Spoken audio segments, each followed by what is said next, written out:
You like a lonely man without me, you're not like everyone. That's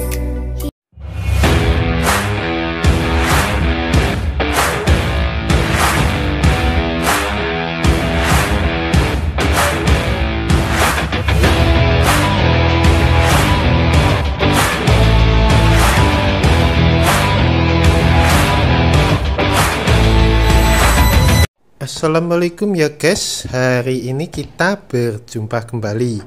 Sebelum mengawali semuanya, saya doakan terlebih dahulu untuk semua sobat-sobat dan para hadirin di seluruh Indonesia dan di negara manapun di dunia ini. Semoga selalu dimuliakan oleh Allah, berikan segala kemudahan dalam segala hal di dalam hidupnya. Amin. Oke guys, jangan lupa untuk klik subscribe terlebih dahulu, pencet tombol loncengnya ya guys, biar kalian selalu mendapatkan pemberitahuan tentang konten-konten terbaru dari saya. Di sini kita langsung aja ya guys. Saya mulai bahasan tentang punden pesugihan berdasarkan keilmuan, pengalaman dan penglihatan saya. Punden pesugihan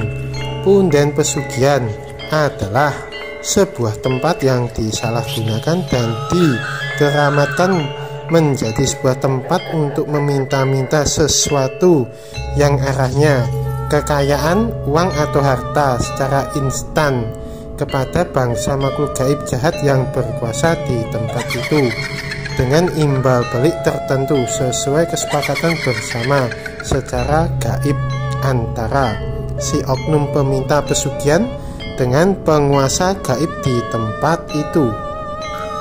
Punden pesugihan banyak sekali diburu oleh orang yang sudah gelap hatinya, gelap pikirannya, tidak peduli apapun yang diinginkan, hanyalah kekayaan yang berlimpah ruah. Ketika mau menuju ke tempat pesugihan, punden pesugihan, tentunya peminta pesugihan datang ke tempat punden itu dengan niatan, tujuan dan berangkatnya juga harus benar-benar niat untuk pesugihan. Jika tidak, tentu akan banyak gagalnya ketika berjalannya proses mendapatkan pesugihan di punden itu. Bahkan ketika datang si peminta pesugihan, ketika menginjak tanah di depan gerbang punden pesugihan, itu pun si peminta pesugihan benar-benar disambut oleh banyaknya anak buah makhluk gaib yang berkuasa di tempat itu.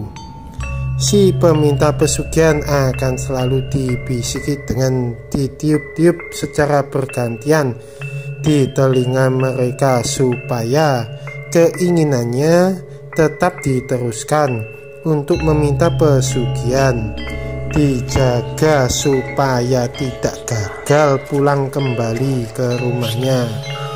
Dan ketika si peminta pesugihan sudah duduk di depan punden pesugihan dengan menyajikan syarat-syarat umbo-rampe sesaji-sesaji tertentu yang tentunya diberitahu oleh juru kunci di situ, maka secara gaib jika bisa melihat mereka semua makhluk-makhluk gaib, anak buah dari penguasa gaib di punden pesugihan di situ tertawa terbahak-bahak, bergembira sekali, berjogetan riang sekali, dan mereka berkata, ini akan jadi teman kita nantinya. Bahkan jika si peminta pesugihan mengajak seseorang yang bisa melihat gaib, tentu penguasa gaib di situ akan segera menutupi penglihatannya supaya tidak terlihat dengan kekuatan gaib yang dimilikinya. Tentu untuk mendapatkan pesugihan juga ada proses-proses yang dilaluinya. Itu pun tergantung dari apa kata juru kunci di situ, yang biasanya mengarahkan saja dengan memberikan petunjuk. Setelah mengikuti petunjuk, biasanya berdiam di punden pesugihan itu beberapa hari, tentunya si peminta pesugihan akan ditemui secara gaib langsung oleh penguasa gaib punden pesugihan yang akan memberikan pesugihan. Tentu di saat-saat inilah akan terjadi proses tanya jawab antara si peminta pesugihan dengan penguasa gaib pesugihan itu. Biasanya penguasa gaib pesugihan akan bertanya, berapa lama kamu akan hidup dan mati, dengan cara apa, atau yang kamu korbankan siapa.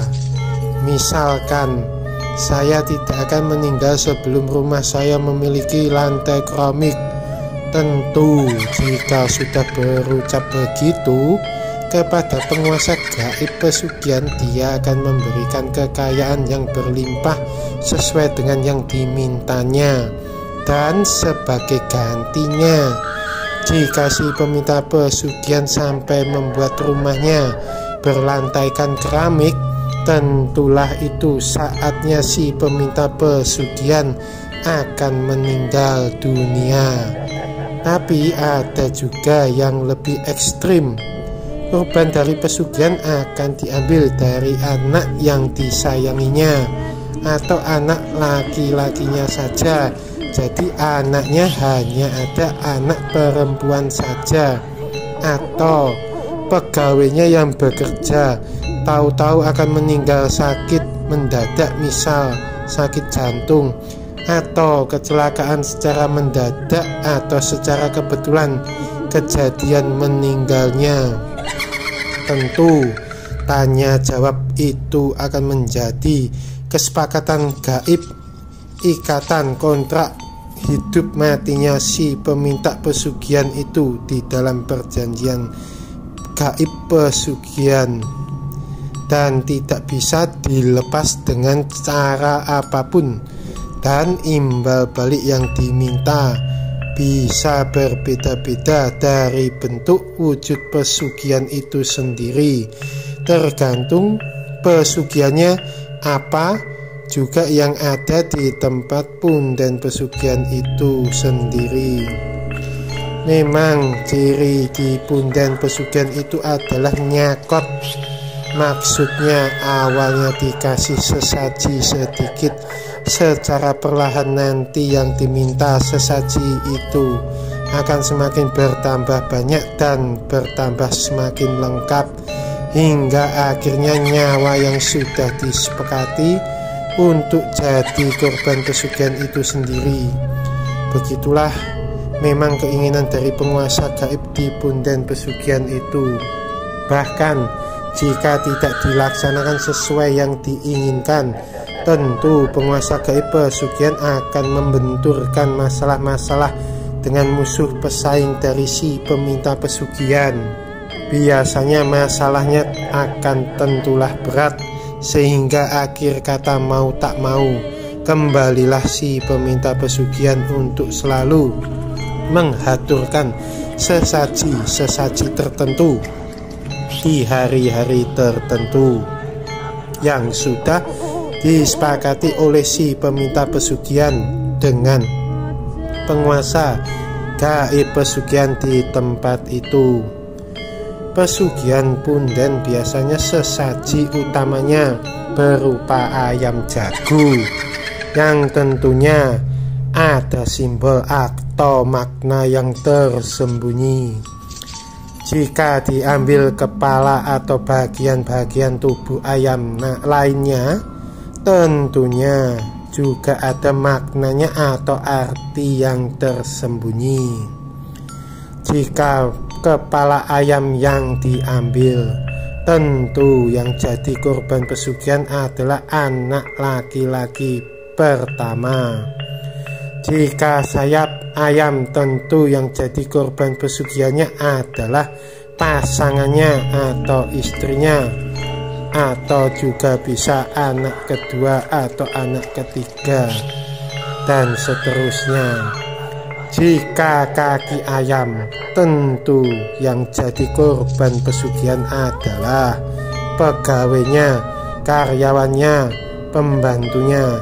Jika tubuh ayam yang diambil, tentu yang jadi korban pesugihan adalah si peminta pesugihan itu sendiri. Biasanya mereka anak buah penguasa gaib pesugihan punden. Jika datang membawa uang atau harta gaib dengan menaiki kereta kencana dengan sais 1 kusir di depan, dengan membawa beberapa jumlah peti kotak yang banyak berisikan uang, emas, gelang kalung, perhiasan dan harta lainnya. Tapi kalau yang pesugihan kawin dengan orang lain, jika membuka sebuah usaha, larisnya benar-benar luar biasa, tidak umum. Tapi setelah laris, jika salah satu misalkan beli rumah atau mobil, tentu pasangan di awal yang diajak pesugihan haruslah dibelikan rumah atau mobil yang sama persis.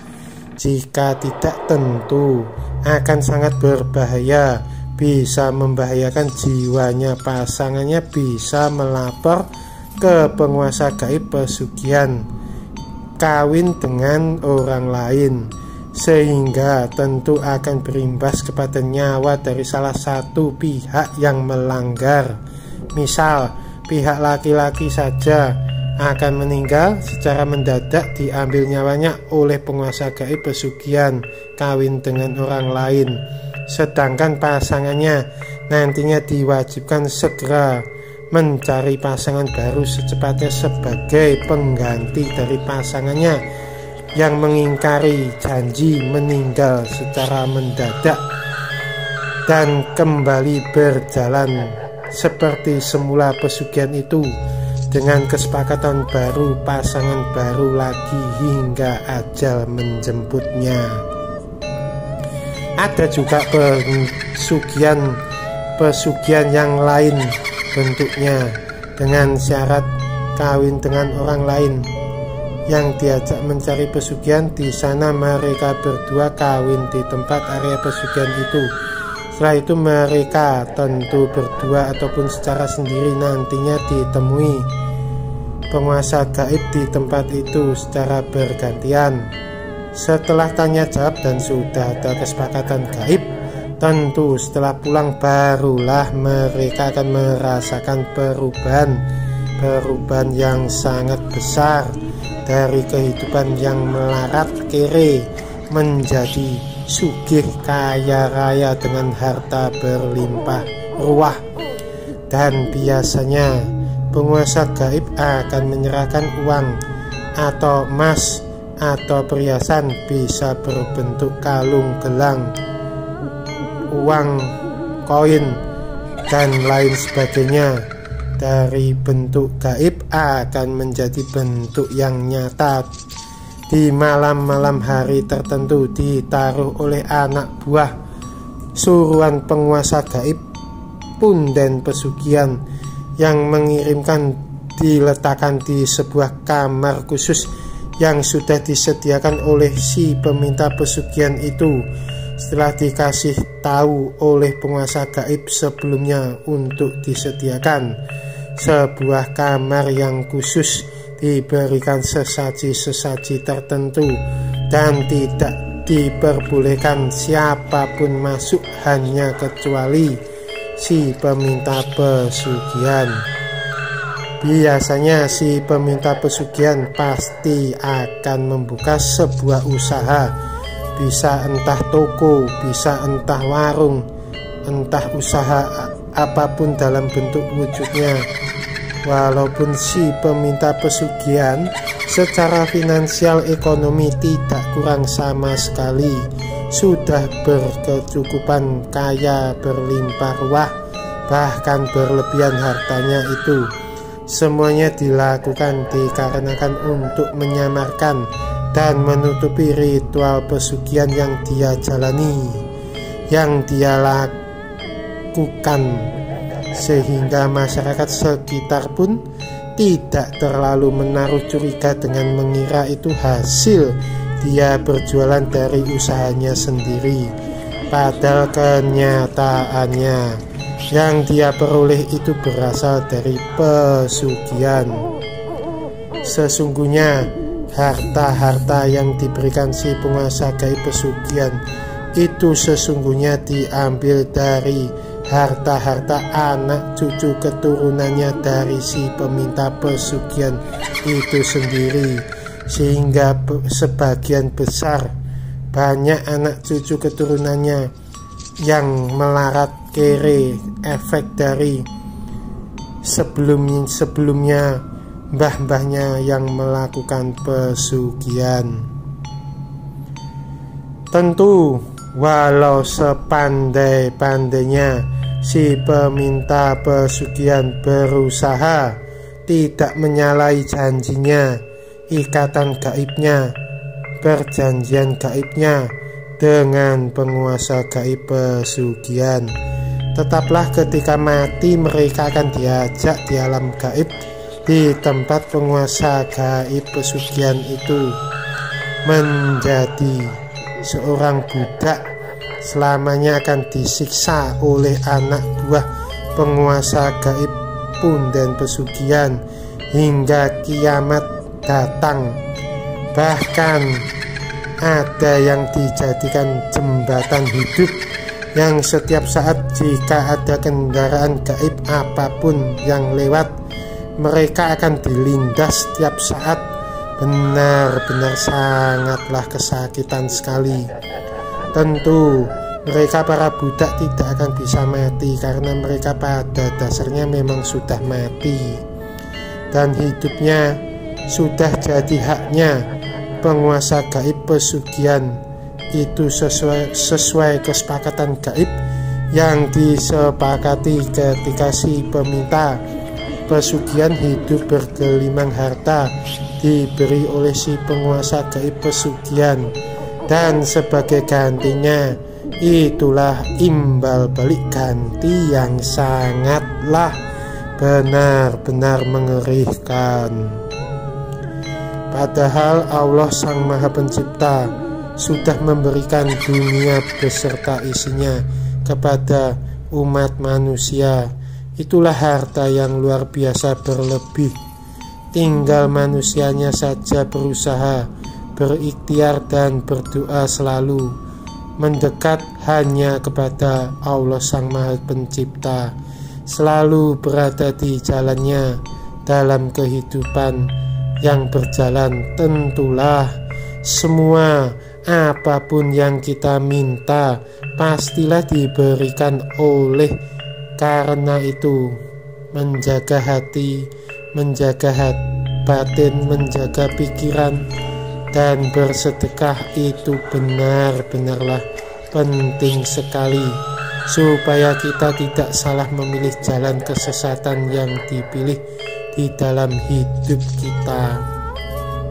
Selalulah meminta perlindungan dan meminta pertolongan hanya kepada Allah Sang Maha Pencipta untuk dihindarkan dari segala niatan apapun, kejadian-kejadian yang buruk apapun, dan selalu diberikan jalan kemudahan untuk segala kesulitan seberat apapun dalam hidup. Tentunya keberkahan, rezeki, keselamatan, dan kebahagiaan akan selalu terus menghampiri diri kita selalu dalam hidup yang kita jalani sehari-hari. Salam, jangan salah memilih. Demikianlah ya guys penjelasan semuanya tentang punden pesugihan. Semoga bermanfaat buat semuanya siapapun saja tentang penjelasan punden pesugihan ini. Amin. Dan jangan lupa tonton terus, kasih jempol like dan komennya juga di bawah videonya ya guys. Selalu stay in here di channelnya Mbah Tirto Vlog yang selalu penuh kejutan. Terima kasih. Assalamualaikum warahmatullahi wabarakatuh.